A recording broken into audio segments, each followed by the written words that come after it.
Cheikh Konté gis na ne nit ñi léeg-léeg dinañ xeex kortu mu yàqal nit ku bëgg a mucc ci kortu ba buñ ko sànnee du jàpp mu ne ma sama yaay jël naa ko yóbbu ko ba Amérique pour faj ko ay tànk yu metti wallahi la azim gisul résultat ci loolu ma ko faj ko wax dëgg yàlla léegi nag mu ne ko kañ la seex kañ jeune wala at yoo mënte am munoo dox wala ngay yor beeke wala ay bant pour dox di jàpp ndox yooyu billahi ma faj la ba nga wér faj ba mu wér macha allah jeex na ak borom korte bi mu ñëw kër ga dinaa la jox vidéo bi nga teg ko xam naa incha allah kooku dama ko faj avant ak après si ñetti fan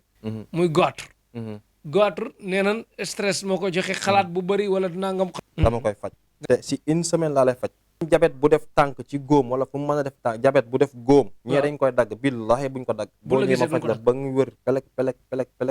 jabet bu def beneen feebar bu tudd colopathie moom mooy lan te da nga koy faj ba mu wér ak si yi nu mel colopathie moom mooy ñi nga xamante ni seen biir bi day def ngelaw air muy gurri bi di déranger di waaw xam nga di bu jëlee nag bi gars yi est-ce que dinañ ne wér nga wala fit ngay waxee wala AVC AVC da nga koy faj Cheikh damay faj lu raw AVC bon wallahi AVC da nga koy faj dama koy faj ba mu wér pelek turwee rëy rek nii turwee rëy gis nga affaire yi du dara wallahi turwee rëy buñ xamee ñoo def lu mënul rek ne kenn mënu ko waaw xam nga tubaab bari na loo xamante ni tubaab faju ko te man faj naa ko di nuyu waa Tektal TV Cheikh Talib maa ngi lay nuyu di la wax ne waaw ñu ngi fii Espagne macha allah lépp xam-xam moo ñu fi indi rek di nuyu waa Sénégal te gis nañ tamit benn jour boo doon dem siyaare ji xalif général bi moo nekk nii ngay seetaan xalif général bi yéen a ngi gis ni photo yi nii sëñ Cheikh ànd ak jëfu taalibe daal am na loo xam ne ko doo def yi wax mais waaw ku paralysé ba toog ci pousse-pousse toog ci pousse-pousse ak wala ñu lay jàppoo booy sangu jeeg wala lu mu ci mënti demee wala lancim ñu faj la ba nga wér pelek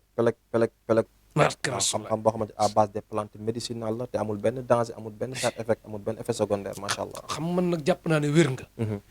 bay fajaate mais bii ma lay wax nag boo ci ñëwaatee tamit ne da nga koy faj tem gaa yi jàpp ne da ngaa départ muy ban turé rëy de bu tubaab yi ba léegi de cancer da nga koy faj Cheikh gaa yi xëy na day rëy si ñenn ñi cancer waaye yàlla ndeysaan cancer moom da nga koy faj ba mu wér dama koy faj ba mu wér macha allah dégg ngeen ko moo ko ba mu wér lépp loo xamante ne feebaru xol la dama koy faj ba mu wér pelek feebaru xol seer ak cardiaque ak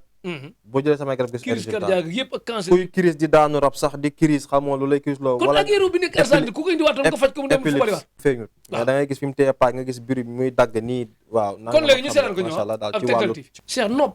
yow tubaab bi na ngodd loo ko wax mu def nga ne nopp da nga ci ayit lool krasola Cheikh waaw téye tubaab doyu mam ngont doy la barke alxuraanu karim billahi wallahi wa taalahi kon jabar nga takk ko rek commencé tijjuk am na ñoo xamante ne si relation kese alxuraan loolu nag sëriñ ñëpp xamuñu ko man kese ko xam barke alxuraan du question tagg sama bopp am na ñu xam-xam am na ñu xam-xam te mais li nga xam du pénalité da nga ne yow kese ko xam da nga yor tamit bu jëm ci jigéen ñi bu tudd xatal waaw bu dee xatal ak crème fes yëpp am na fi macha allah xatal maanaam mooy resserrer vagin li maye fes ak hanche pour jigéen nga xam ne jarut sax ngeen dem ci réewu naar yi wala tubaab yi di fay ay millions pour am ay forme pour am ay sein ween xam nga wala ay wang hips yooyu jaru ko